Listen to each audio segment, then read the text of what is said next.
बिस्मिल्लाहिर्रहमानिर्रहीम। मैं हूं अब्बास हसनैन। इस नशिस्त में आज हमारे साथ एक मेहमान शख्सियत भी मौजूद हैं जो अपने शोबे के लिहाज से काफ़ी वसी तजर्बा रखते हैं, और ज़ाहिर है कि आज हमारा जो मौजू है वो उनके तजर्बे के हवाले से ही है, और वो टॉपिक है हमारा आज का पाकिस्तान की ब्यूरोक्रेसी। यानी ब्यूरोक्रेसी का जब हम तज़किरा करते हैं तो फ़ौरन ही चंद अल्फाज हमारे जहन में आते हैं, और वो अल्फाज बदकिस्मती से कुछ अच्छे नहीं। जैसे कि हमारे जहन में जैसी ब्यूरोक्रेसी का लफ्ज़ आता है उसके साथ ही जुड़े हुए अल्फाज कुछ आते हैं, वो हैं करप्शन, बदउनवानी, रिश्वत। और ख़ास तौर पे जब एक आम आदमी किसी भी सरकारी दफ्तर में अपने रोज़मर्रा के मसाइल के हवाले से जाता है तो उसको फौरी तौर पर इसी ब्यूरोक्रेसी का सामना होता है। आज की इस नशिस्त में हम ये गुफ्तगू करेंगे अपने मेहमान से, और ये जानने की कोशिश करेंगे कि ये मसाइल जो हैं वो क्यों आ रहे हैं एक आम आदमी को, और एक आम आदमी को हमारी पाकिस्तान की जो ब्यूरोक्रेसी है उससे रिलीफ क्यों नहीं मिलता। तो इस मौजू पर गुफ्तगू करने के लिए मेरे साथ आज इम्तियाज़ अहमद साहब मौजूद हैं। इम्तियाज़ साहब तकरीबन 28 साल एक सरकारी शोबे से मुंसलिक रहे, और इसके अलावा एक कारोबारी शख्सियत भी हैं। तो आज हम इनसे ही जानेंगे कि आप बताएं आपके तजर्बे में वो क्या मुश्किलात हैं, वो क्या ऐसी चीज़ें हैं जो कि रिलीफ नहीं दे पा रही एक आम आदमी को। इम्तियाज़ साहब, पहले तो बहुत बहुत शुक्रिया आपका, आपने वक्त निकाला। अच्छा इम्तियाज़ साहब, हम जानना ये चाह रहे हैं, और यकीनन मेरे नज़दीक बहुत सारे लोग हमारे तवज्जुह से ये जानना चाहते हैं कि पाकिस्तान का एक आम शहरी जो आपके इल्म में कि मुश्किलात में घिरा हुआ है, मतलब क्या उसके ज़ाती मसाइल तो छोड़ ही दें, क्या उसके पानी, बिजली, गैस, बच्चों की तालीम, बीमारी, जिस भी मसले का ज़िक्र करें, जब उसके हल के लिए वो किसी भी सरकारी दफ्तर का, महकमे का, किसी अफसर का रुख करता है तो उसको सिवाय मायूसी के, परेशानी के, सवालात के और एक कमरे से दूसरे कमरे के चक्कर के उसको कुछ मिलता नहीं है। कोई भी ऐसा पाकिस्तानी मेरे हिसाब से नहीं मौजूद होगा कि जो ये बोले कि मैं फ़लाँ सरकारी महकमे में गया और वहाँ पे निज़ाम बहुत अच्छा था और मुझे वहाँ से बड़ा जल्दी रिलीफ मिल गया, या अगर मैं बिल्कुल सीधे अल्फाज में कहूँ कि मुझे बग़ैर रिश्वत के रिलीफ मिल गया, तो ये नामुमकिन सी बात है। तो आप इम्तियाज़ साहब रहे 28 साल सरकारी महकमे में, इसके अलावा अभी आप कारोबार भी अपना कर रहे हैं, तो आप हमें थोड़ा सा ये समझाएं कि ये क्यों हमारी ब्यूरोक्रेसी एक आम आदमी को रिलीफ देने में नाकाम रही है, और अब तक नाकाम है, 75 साल गुजर गए। मैं कोशिश करता हूँ आपके बहुत से सवालात को मुख्तसर करके मैं आपको इसका जवाब दे सकूं। सिविल ब्यूरोक्रेसी या ब्यूरोक्रेसी ये हमारे यहाँ हिंदुस्तान छोड़ने से पहले अंग्रेज़ों ने मुतारफ़ कराई। उसका मकसद यही था कि चूँकि वो यहाँ अजनबी थे तो यहाँ के लोगों को मामलात में वो करना, और यहाँ के लोगों के मसाइल के हल के लिए। अंग्रेज़ों के जाने के बाद ये bureaucracy as it is Pakistan और हिंदुस्तान दोनों मुल्कों को मुंतकिल हो गई। बुनियादी मकसद वही था, आम आदमी के मसाइल को हल करना। शुरू में कायद-ए-आज़म से लियाक़त अली ख़ान तक हम देखें तो ब्यूरोक्रेसी की जो है हमें एक बेहतरी की तरफ जाती हुई नज़र आती है। फिर उसके बाद आप बदकिस्मती कह लीजिए, हमारा सियासी निज़ाम और सियासी जमातें, ये लोग इस सिविल ब्यूरोक्रेसी को अपने इन्होंने ताबे करने की कोशिश की, और रफ्ता रफ्ता इन सियासी जमातों ने हमारे यहाँ माफियास का सजी रूप धार लिया। अब एक आम ब्यूरोक्रेट जो है, जो कि पब्लिक सर्वेंट है, सरकारी कागज़ों में उसको पब्लिक सर्वेंट कहा जाता है, वो अपने आप को पब्लिक सर्वेंट नहीं समझता है। वो सर्वेंट बना हुआ है उन सियासी जमातों के, वो जो हेड हैं, जो उनको लीड करते हैं। हमारे यहाँ जितनी भी सियासी जमातें हैं, मजहबी जमातें, ये असल में उनके आलाकार बन गए। ये सिर्फ उनकी खुशनुदी रखते हैं और आम आदमी के मसाइल से ना इनको सरोकार है ना कोई खौफ, क्योंकि ये अपने आप को सिक्योर समझते हैं, महफूज समझते हैं उन सियासी लीडरान की वजह से कि अगर उनकी खुशनुदी इनको हासिल रहेगी, ये उनकी खिदमत बजा लाते रहेंगे, तो इनको कोई फ़र्क पड़ने वाला नहीं है और आम आदमी की ज़िंदगी या आम आदमी के मसाइल से इनका कोई वास्ता नहीं रहा।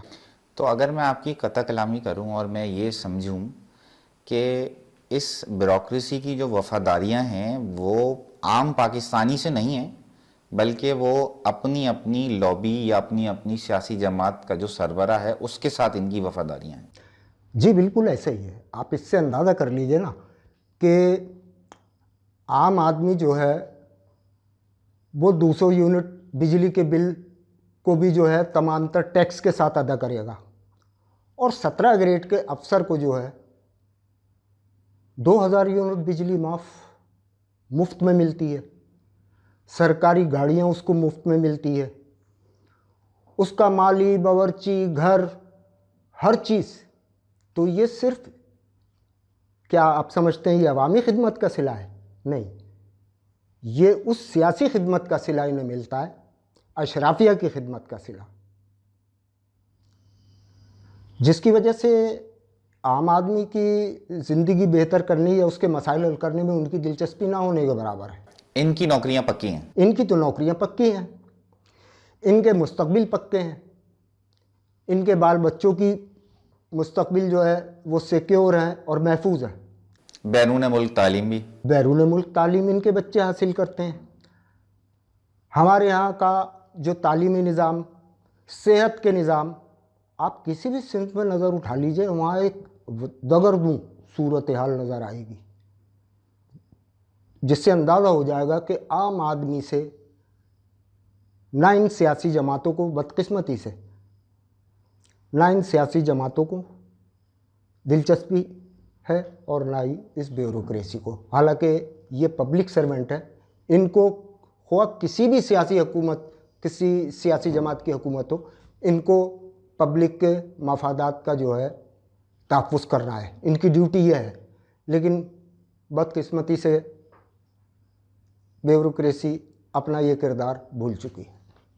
तो ये जब ज्वाइन करते हैं ब्यूरोक्रेसी को, कोई भी सिविल सर्वेंट जब आता है तो वो मेरी मालूमात के मुताबिक वो एक हल्फनामा भर के आता है कि उसका किसी भी सियासी जमात से या किसी सियासी सरगर्मी से ताल्लुक़ नहीं होगा।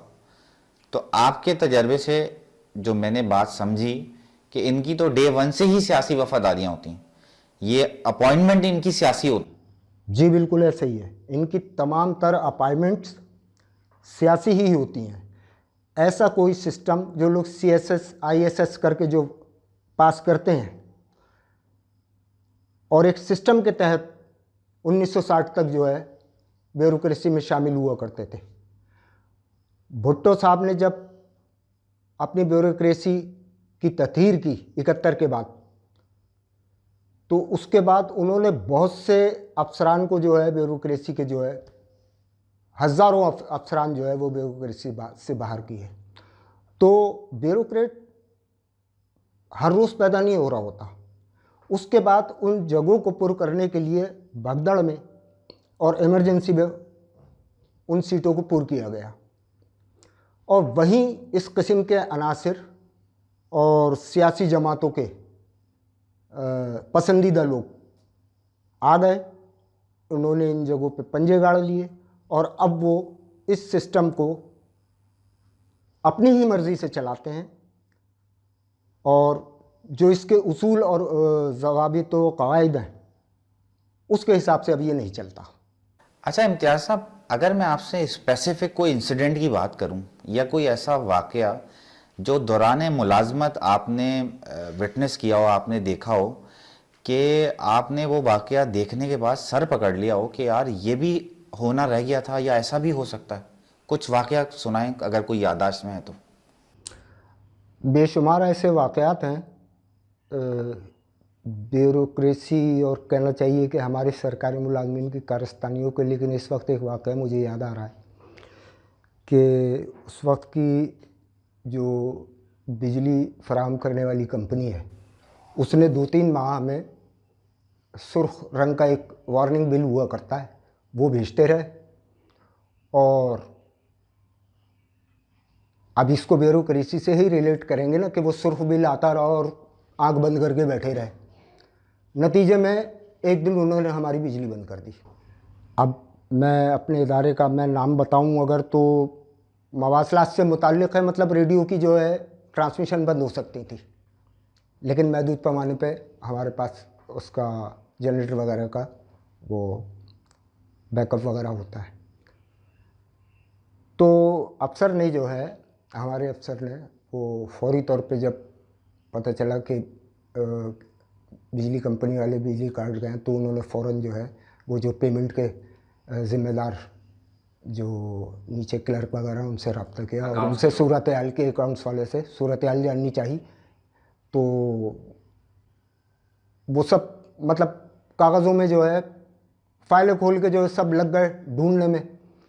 تو وہاں اتفاق سے جو ہے انہوں نے اس وقت بھگدڑ کا سا ماحول تھا, انہوں نے میری ذمہ داری لگا دی کہ آپ ذرا سا اس معاملے کو جو ہے لک آفٹر کریں, آپ جا کر دیکھیں فائل وغیرہ اور ریکارڈ نکلوائیں اور کسی طریقے سے جو ہے نا اس معاملے کو سالو آؤٹ کرائیں. اکاؤنٹس والوں سے کہیں جو پیمنٹ کرنی ہے کرا کے جو ہے معاملے کو ابھی جلدی کریں پھر دیکھیں. صرف 2 گھنٹے کی محنت کے بعد اور تمام بلز وغیرہ چیک کرنے کے بعد مجھے یہ باور ہوا کہ بجلی کمپنی کے نادہندہ ہم نہیں ہیں, ہمارا ادارہ جو ہے وہ اوور پیمنٹ کر چکا ہے. 2 گھنٹے میں پتہ چل گیا. اچھا. اور 3 مہینے سے ایک مسلسل وارننگ بل آ رہا تھا, لیکن وہ جو ذمہ دار ہیں پیمنٹ وغیرہ کرنے کے معاملات دیکھنے کے, مطلب انہیں نہ فرصت تھی نہ ہوش تھا. اور ان کی بے ہوشی کا نتیجہ یہ نکلا کہ آپ کے ادارے کی بجلی کٹ گئی. بجلی کٹی اور جس کو کہنا چاہیے ایک بہت دور تک جو ہے بات چلی گئی تھی کہ مطلب یہ ایک معمولی واقعہ نہیں کہلاتا, پورے ایک ادارے کی جو. تو بہرحال میں نے اپنے اعلیٰ افسر کے جو علم میں یہ بات میں لایا تو انہوں نے وہاں بجلی کمپنی کے اعلیٰ افسر سے جو فوری طور پہ فون پہ رابطہ کیا اور آدھے گھنٹے میں ہماری بجلی بحال ہو گئی. اور پھر ہم تو مطلب بیوروکریسی آپ صرف ہماری یا سرکاری ادارے کی نہ لیجیے, وہ بھی بیوروکریسی ہے. بجلی کمپنی وہاں کے جو کرتا دھرتا ہے, مطلب اللہ ماشاء اللہ کوئی بھی ادارہ ہو, کام کرنے کا طریقہ اور نااہلی سب یکساں ہوتی ہے.